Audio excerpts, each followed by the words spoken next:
I just need like a green hat to match my outfit. Anyway, hello, ladies and gentlemen. My name's StepsBasic, and welcome back to my community show. So, first of all, I want to say sorry that I haven't been having these up. Like I've said before in the past, this is my favorite show to do on the channel, and I do want to return to doing these every week. But it might not be Saturdays anymore because Saturdays have been co-opted due to scheduling conflicts, and it's annoying, but might not be Saturdays anymore. I might either move it to Sunday or Monday, depending. Might even move it back a day to Fridays because Fridays are cool, but we'll find out. We'll see where this one ends up and whether or not I want to keep doing it that way. But anyway, I have a lot of topics, and today's topic is Omori. So, before I start this one, bear in mind that this is a final thoughts video on a 26 episode series that I just finished on my channel. So go back and watch that series if you don't want any spoilers, or I would recommend playing the game because the game was phenomenal. Very good soup, I tell you what, man. I played the heck out of that. And not only did it include some of my favorite gameplay mechanics, being a JRPG style, turn-based combat, all that fun stuff, but also it was it had darker themes, which I love dark themes. I know my appearance may belie otherwise, but I do like dark themes, and moreover I like the facade idea, when it presents you with a facade covering up for the darkness that's hidden below it. And that's what this game did, and it did it perfectly. We had the headspace versus the faraway town area sections, which was, essentially Dreamland versus real world.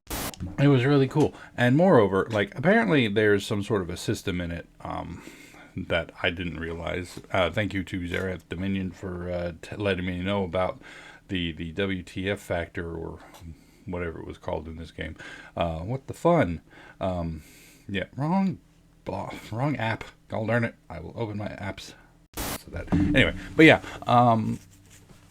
So for those of you who didn't want to go watch the show or play the game itself, Omori is a game about a kid basically dealing with grief, and you see it in the way that he presents the world in a much more colorful and fantastic way. And that's one of my favorite parts about this game is the visuals, because simply the comparison of Omori, the main character you play through most of the game with, and the characters that he plays with, i.e. Aubrey, Kel, and Hiro, he is black and white versus the incredibly colorful nature of the rest of the world. And that in and of itself really shows the contrast where Omori, the main character, is dealing with grief and whatnot. And of course, we don't find out what the grief is about until we start playing as Sunny, his real world counterpart.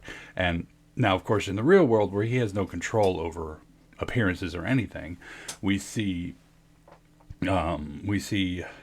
everybody, Sunny, Kel, Hiro, Aubrey, everybody colorful in all nature, except for the shadows. The darkness that lurks in the town. And of course, none of that's real, because faraway town's a real world. So it's like you have no more fantastical elements and whatnot, and seeing the contrast between fantasy world to the video game world is another way they demonstrate the differences and use the facade to cover the darker themes in the game. Now, of course, that's the synopsis of the game. There's a lot deeper things there are presented. I mean, there's a whole wiki to get dedicated to this game, so it was good. And apparently there's a lot of fans of it, and a lot of weird opinions that I didn't quite get. I basically loved every single character that was presented to me, but apparently some people didn't like Basil and blamed him for all the problems in the world, and I'm like, no, not really. Poor little Basil had a hard time there, but yeah, we'll get to that in a moment.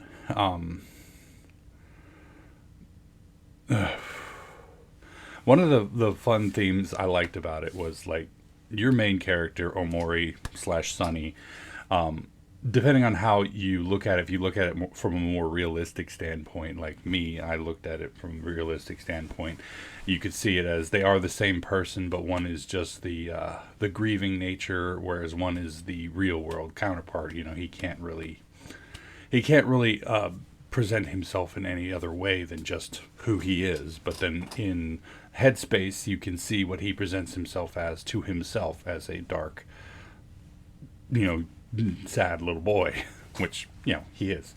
Now, this all circles around to a lot of different themes and stuff, but one of my favorite things in Headspace is Omori having somewhat of a bleed effect from the real world. He understands that his friend Basil is lost, and that presents itself in the main quest of the Headspace. And I think that's just great. And you see, as your whole mission is just push forward, find Basil. Now, of course, I didn't finish the Mori path. Apparently, that was the one of the alternate endings, is to play strictly as Omori and finish that path. And I never got to finish that, but I'm going to. Oh, I'm gonna do it, but I probably won't do it for the channel because I tend to not like to do multiple endings on the channel unless it's like just a really, really short game. Mostly because that's a long time to dedicate to one game. As much as I loved it, but, you know, airspace being what it is, I am limited to what I can present. But that is one of the alternate paths, is to go the Omori route and just play Omori the whole time. And alternate to Sunny only on occasions, and then basically just give up on the real world. Which in and of itself is another theme of grief. And boom, there you go. But there's another thing to it. It's not just grief, it's guilt. And they don't tell you about that until you get to the end. Well, not necessarily, because throughout the whole game you got friggin' Basil apologizing, saying, I'm sorry, it's all my fault. It's not your fault, Basil. Shut up. Because it turns out it's Sunny's fault. Your main character killed his sister in a pretty brutal way. And yeah, that was sad. Oh, and that's what I was trying to open up. I remember now. I was trying to find my notes app so I could look at the yeah. Where was I? Oh yeah, the guilt. I loved it. Guilt's actually one of the things I like to write about a lot when I'm writing. I have this literal entire anthology, which is called the Guilt Anthology, where I created a creature who hunts people who think they're guilty of something. And the guilt has to be powerful. Otherwise it would be just like everybody who's like, oh, I took the last cookie and then you don't get the cookie, now I feel bad. No, it's got to be a really powerful, really serious sort of guilt. But yeah, I like guilt. Guilt is a theme. Guilt is a tool in storytelling. It's fun. Much better than the other ones like vengeance and stuff. Ugh, gross.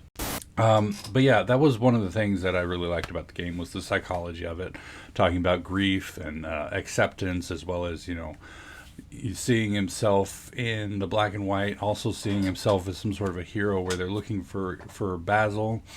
And then, like, I don't know how that path ends, but as it's going along, you kind of see, like, it developing where Basil becomes lost, and then people start to forget who he was and whatnot. And that sort of thing happens when people are dealing with heavy amounts of grief and stuff. They will withdraw, and people will forget just who they were, you know, and the world just keeps moving on, because that's what the world do. The world do that sometimes, man. It keeps moving and moving and moving, and you can't hold on to the past and everything, because it's just, you get left behind and people forget you, and that sucks.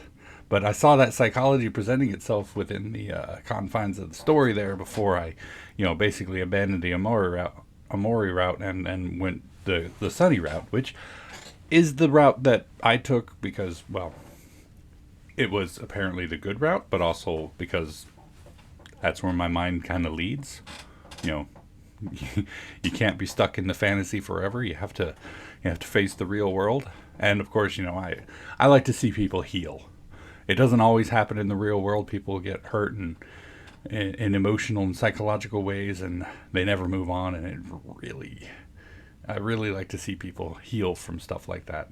And I know I'm pointing fingers at myself. Shush up. But it's fine.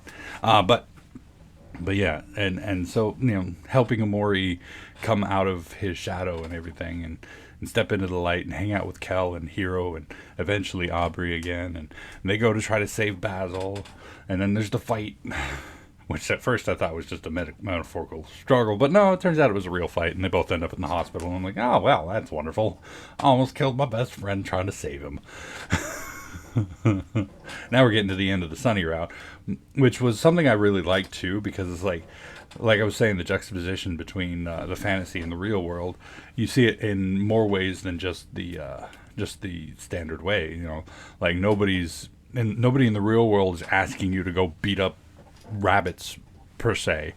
They're asking like, hey, can you donate me some money here? Hey, can you go find some seashells? I need some seashells and I'll make you a present, and stuff like that. The quests become more of a real world equivalent to quests rather than like what we do in fantasy realms, and the combat becomes more realistic, where you can't really just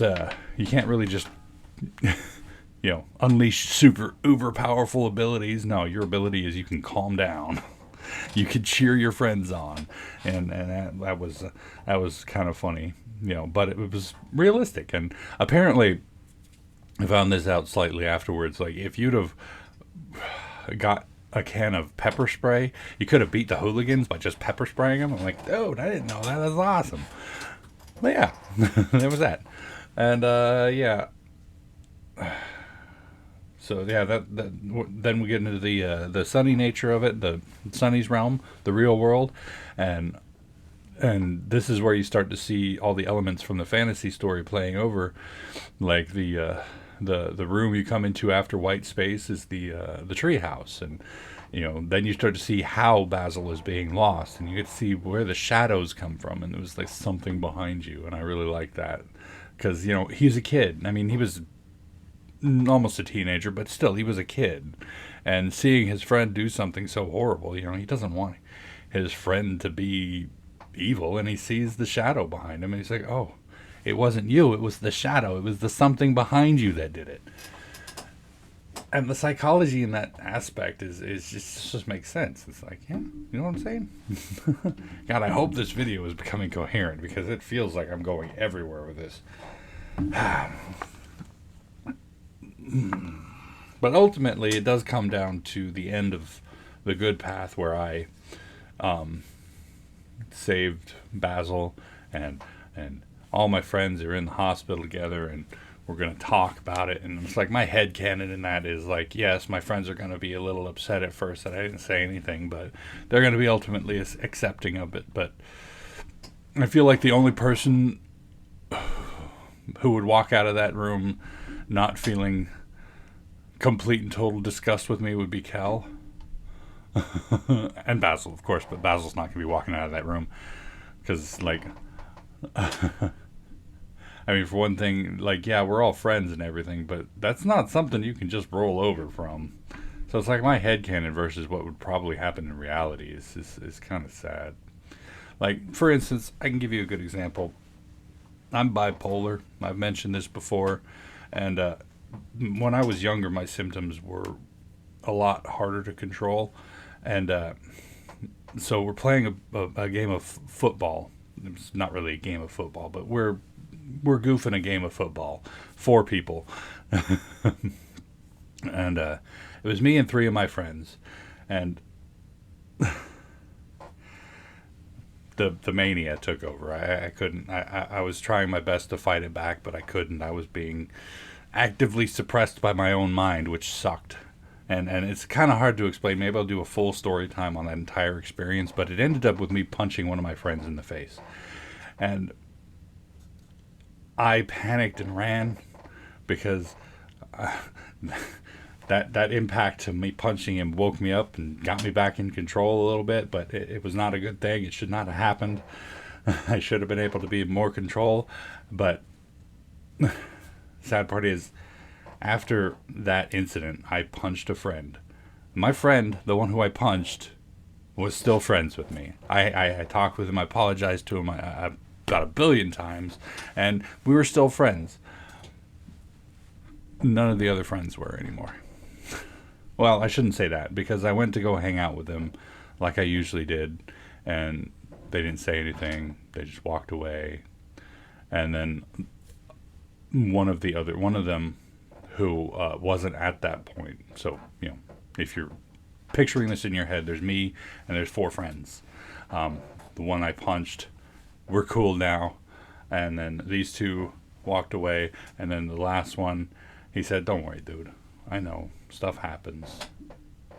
And that was the last we ever spoke. So, like, in the real world, they couldn't even forgive my mental breakdown. So, I seriously doubt Hiro and Aubrey could forgive Sunny from killing her. Now, of course, I'm jaded. I've lived a long time. I'm 37 this year, so it's like I've been through a lot, and so I have a bit more of a bleaker outlook on the world and life and whatnot, and it's sad and I hate it, but it's kind of the way I see things. But yeah, I don't see the realistic outcome of that being very good. Basil forgives him. Kel says, "Hey man, we're all right. I know things happen." And then Aubrey and Hiro are just like, nah. And in a way, that's one thing I really liked about Omori is, I could compare it. I could see things. I could feel things. And I love it when I can feel things. Yeah. But if you haven't played Omori, go play it. I spoiled everything for you. So if you made it this far into the video, then yeah. But no, I didn't really spoil everything. There was so much. A friggin' rainbow of awesome characters in this. The quests are fun. Some of them are kind of you got to go back and forth, but it's an RPG. What do you expect? The bosses are neat, and I want to play the Omori path because I haven't played that one. Apparently, you can fight the Sea Witch's creations at one point, and I never figured out what those bulbs that were moving around were for. So yeah, I'm gonna play Omori more on my own time, and I might come back with a sequel to this talking about, the Omori path. But apart from all that, that is Omori. I highly recommend you playing it, even after watching this all the way through. Play it, enjoy it. It is so fantastic, so much fun, easy to get into, and the emotion system is fun. Once you learn how to find intricacies, it's not really complicated, but, get in there and figure it out. And, yeah. Amazing and fun, and I highly recommend it. Apart from all that, that is going to be it for me for the main body. For as far as announcements for today, I don't really have a whole lot. I'm going to be starting West of Loathing as the next one. I feel like we need a bit of a comedy, as it were, to come back from Omori, because that was sad. But that's going to be great, and I'm going to be doing the year-end wrap-up video in the next couple weeks, and that's it.